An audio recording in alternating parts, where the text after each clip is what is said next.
A tornado warning remains in effect until 5:30 p.m. Central Standard Time for West Central Rankin and East Central Hinds counties. This is a tornado emergency for the warned area. At 4:56 p.m. Central Standard Time, National Weather Service meteorologists and storm spotters were tracking a large and extremely dangerous tornado.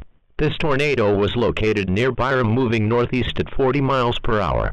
The tornado will be near Richland by 5:05 p.m. Central Standard Time, Jackson by 5:10 p.m. Central Standard Time, Pearl by 5:15 p.m. Central Standard Time, FLOWOOD and Brandon by 5:20 p.m. Central Standard Time. A tornado warning means that a tornado is occurring or imminent.